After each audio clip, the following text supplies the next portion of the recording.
नादान नहीं होकर प्रबुद्ध कहता हूं, कायरता के बिल्कुल विरुद्ध कहता हूं। बलिदानों पर देश खड़ा है मेरा, इसलिए छोड़कर बुद्ध युद्ध कहता हूं। मुस्कुराना जिंदगी है, जिंदगी का सार है। आदरणीय चिराग भैया ने बताया कि हमारे लिए कोई खड़ा है, हमारे लिए कोई मरने को तैयार है। वो सब अपना दायित्व निभा रहे हैं। इस देश की पीड़ा, इस देश का कष्ट ये है, क्या हमने भी अपनी जिम्मेदारी उतनी ही आस्था और निष्ठा के साथ निभा पाई या नहीं? क्या बात है, वाह। मुस्कुराना जिंदगी है, जिंदगी का सार है। मुस्कान चेहरे पर समझिए देव का अवतार है।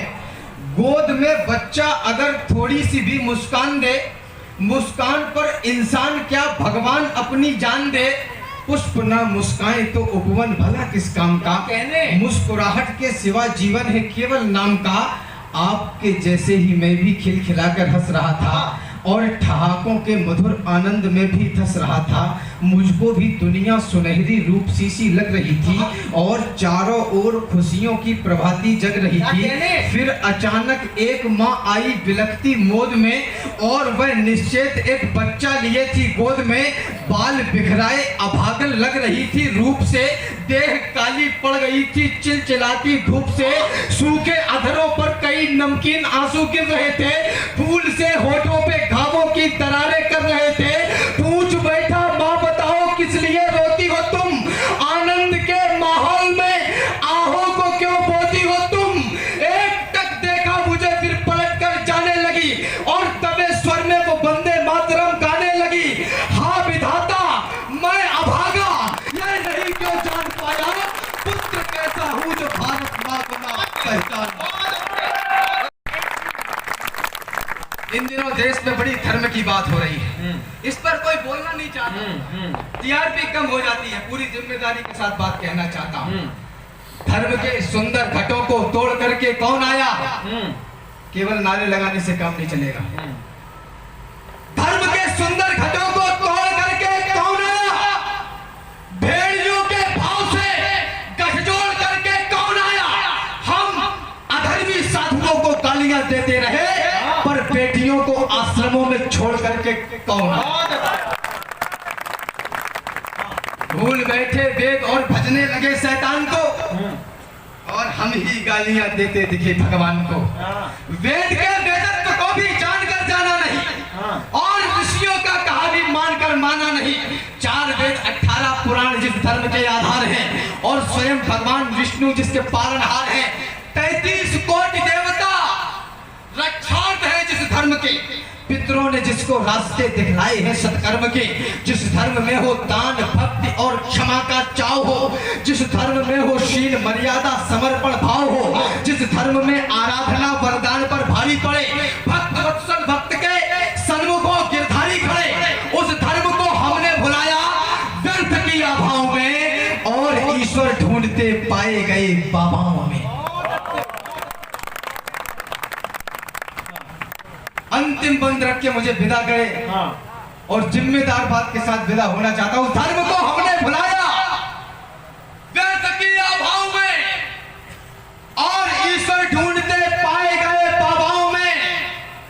भेज दी औलाद तुमने मिशनरी स्कूल में, हो बहुत ही कष्टकारी आप औंधी भूल में। आधुनिक शिक्षा बता गर्दन दबाई जा रही है, आपकी औलाद ईसाई बनाई जा रही है। लाहौर कराची का राज बदल देंगे। बाघराड़ी बोले जी नया 6 दिन होगा, गंजी बदल जो बास।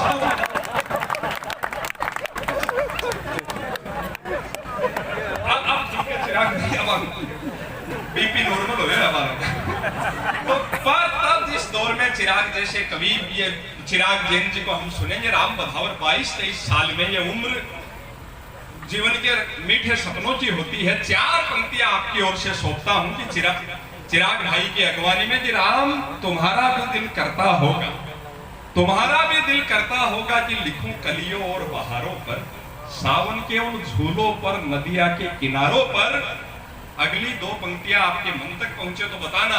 कि नदिया के किनारों पर जब मातृभूमि की पीड़ा ही दिल को छलनी कर जाती हो तो ये कैसे कलम चलाए सूरज चांद सितारे।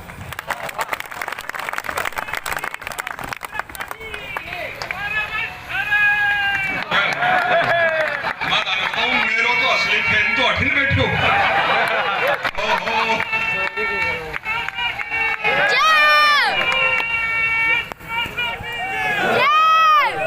अद्भुत और ये भाई की देशभक्ति अद्भुत है ना थाने।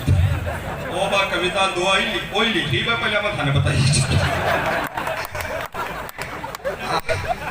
आप में महनीय कवि को जो बहुत श्रेष्ठता से संचालन कर रहे हैं भाई चिराग जैन, देश की राजधानी दिल्ली से आते हैं।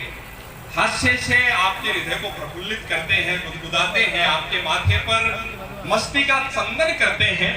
वहीं संवेदनाओं की कविता से आपके हृदय में विचारों का बंधन और स्पंदन करते हैं। ये दोनों गुण एक कवि में जिन्होंने पाए हैं, कई पुस्तकें उनके नाम है, कई विदेश यात्रा उनके नाम है, और सबसे बड़ी बात कविग्राम एक साहित्यिक पत्रिका के द्वारा। और कोरोना के समय के बाद इतनी भारी संख्या में श्रोता देखना अपने आप में सुखद आश्चर्य हमारे मन में जगाता है। तो आप लोग हमें आश्वस्त कर रहे हैं कि हिंदी कवि सम्मेलन में कोई बात तो है कि इतने सारे श्रोता एक साथ बैठकर सुनते हैं। मेरा क्रम है, सुनाती हूँ। सभी ने बहुत अच्छा सुनाया। आदरणीय सुरेंद्र शर्मा जी की उपस्थिति है, जिससे हम लोग सभी लोग गौरवान्वित होते हैं। एक बार तालियां बजा दीजिए। पिताजी की पुण्य स्मृति में कार्यक्रम है। आप व्यवस्थाएं बैठ जाएं। बहुत मन से कार्यक्रम सजाया है इन्होंने, और नौहर पहले भी मैं आई हूँ, आप लोगों का बहुत प्यार मिला है। एक छंद से अपने कार्यपाठ का प्रारंभ करती हूँ। राजस्थान की वीर भूमि को नमन करते हुए ये छंद सुनाती हूँ देश के नौजवानों के नाम। फिर आप लोग जैसे जैसे सुनेंगे वैसे वैसे मैं सुनाऊंगी। एक बार तालियां बजा दीजिए तो शुरुआत।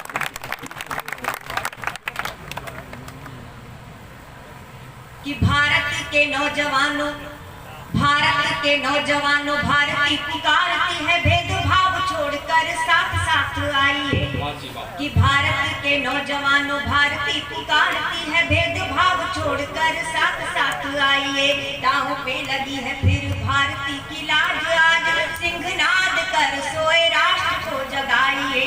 और वाणी की विनम्रता न दोष बन जाए कहीं, कि वाणी की विनम्रता न दोष बन जाए कहीं। अपना प्रचंड रूप शत्रु को दिखाइए, और एक हाथ में तिरंगा और दूसरे में गंगा लेके फिर वंदे मातरम गीत गाइए। एक छंद और सुनाती हूँ कि भारत के वासी हम, हिंद के निवासी हम, हमें अपने वतन पर अभिमान है। रानी झांसी महाराणा छत्रसाल हो जहाँ के, ऐसे पुण्य भूमि शस्त्र श्यामला महान है। और कश्मीर से सुदूर कन्याकुमारी तक, कि कश्मीर से सुदूर कन्याकुमारी तक भारत का कण कण ईश्वर दान है। और धर्म जाति भाषा प्रांत चाहे हो अनेक, यहाँ एक धरती हमारी एक आसमान है। एक बार पूरा सदन यहाँ से लेकर वहां तक तालियां बजाकर मुझे आदेशित कीजिए कि मैं अपना कार्यपाठ भरपूर मन से कर पाऊं। डॉक्टर कीर्ति काले जी के काव्य के अद्भुत रंगों को आप आज जिएंगे। देश की स्वनाम धन्य वो कवियत्री जिन्होंने अंतर्राष्ट्रीय ख्याति से कहती हूँ कि जिंदगी का जवाब देती हूँ जी, जुड़ जाइए कविता के साथ। कि जिंदगी का जवाब देती हूँ, इस तरह से हिसाब देती हूँ। कि जिंदगी का जवाब देती हूँ, इस तरह से हिसाब देती हूँ। जो बिछाते हैं राहों में कांटे, उनको भी मैं गुलाब देती हूँ। और जाने कैसी पसंद रखती हूँ, कि जाने कैसी पसंद रखती हूँ। हसरतें दिल में चंद रखती हूँ, और लोग हैं इसलिए खफा मुझसे, मैं इरादे बुलंद रखती हूँ। अभी महिलाओं की बात की। चिराग बोले यार मेरी भी होगी, मैं भी ढूंढ रहा हूँ। बोले तेरी लुगाई कैसी थी? बोले यार 5 फुट 4 इंच उसका कद, एक गहरा बदन, गोरा रंग, गुलाब जैसे होंठ, बहुत ही सुंदर थी। तेरी कैसी थी? है बोला मेरी न छोड़ यार, तेरी ढूंढते हैं।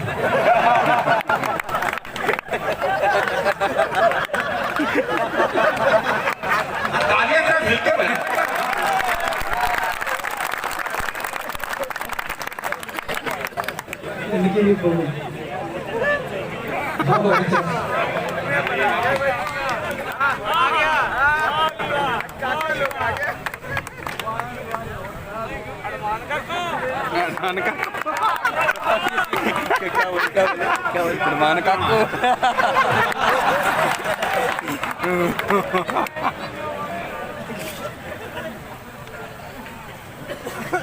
दरअसल क्या है, मस्ती एक अलग चीज है साहब। हम मस्ती में हाँ। आपका तो खैर कहना ही क्या सकता है।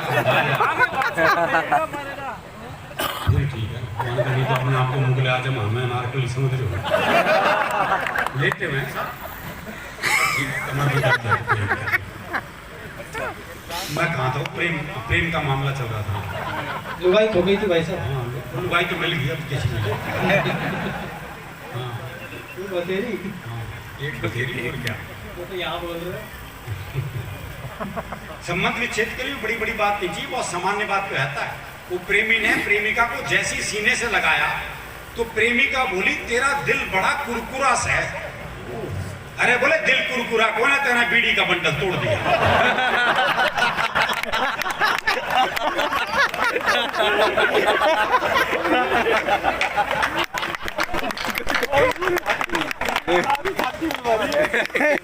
अब तो काफी सुधार हो गया सर, वरना हरियाणा में महिला पुरुष का अंतर बहुत ज्यादा था। अभी अंतर तो अभी भी पुरुष ज्यादा है, महिलाएं कम है। छोरों के ब्याह नहीं हो रहे। वो एक तो 40 साल की उम्र तक ब्याह नहीं हुआ, बहुत दुखी हो रहा था। अपने दोस्त से बोला, यार मने तो लगा मेरी वाली भ्रूण हत्या में मारी गई। सही तकलीफ है हमारी, और ये तकलीफ तो और बढ़ जाती है जब ओलंपिक हो या पैरा ओलंपिक, जब हरियाणा की छोरियां पदक लेके आती हैं, ये तकलीफ और बढ़ती है। बेटी बचाओ की बेटियों में क्या बढ़िया गीत सुनाया उन्होंने। हमारे यहाँ आजकल वो सिस्टम चल रहा है ना, बेटी बचाओ बेटी पढ़ाओ। तो दिल्ली के कुछ स्कूलों में वो गुरुजी आते हैं क्लास में, बोले क्लास में जितनी लड़कियां उन्हें अपनी बहन मानो, जितनी लड़कियां उन्हें अपनी बहन मानो। वो एक हरियाणा का था, बोले मैं तो ना मानू। बोले क्यों भाई, तू क्यों नहीं मानने का? बोले इतने भात कौन भरेगा।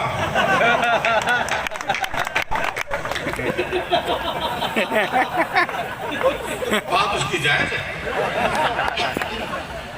जब वो इतनी दूर का भविष्य जानता है, निकट का तो जानता ही है।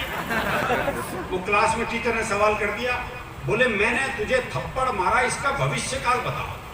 बच्चा बोला, तेरी साइकिल में पंचर मिलेगा।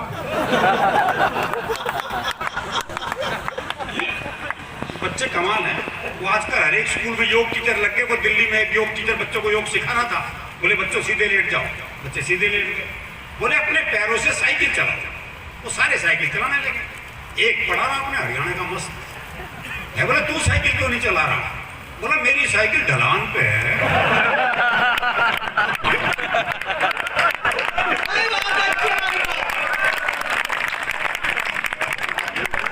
सिखा लो नहीं योग, ये सीखेंगे योग। जिसने योग गुरु कृष्ण जी से योग सीख लिया, वो इनसे योग सीखेगा। हम तो सीखे सिखा। प्यार से जीतते हमें लड़कर जीतने के लिए। यहाँ जितने भी मंच पर हैं, मैं सबसे कम उम्र का। हंसने की बात नहीं है, मैं बची हुई उम्र की बात करता हूँ, खर्ची हुई उम्र की बात नहीं। संपत्ति वो नहीं होती जो हमने खर्च कर ली, संपत्ति वो होती है जो हमारी बची हुई होती है। उम्र की बची हुई संपत्ति मेरे पास सबसे कम है। मोबाइल पर रिकॉर्डिंग बंद करो, आज रिकॉर्ड करके कल अपनी लुगाई को हंसाएगा। मेरे भरोसे ब्याह करके लाया था।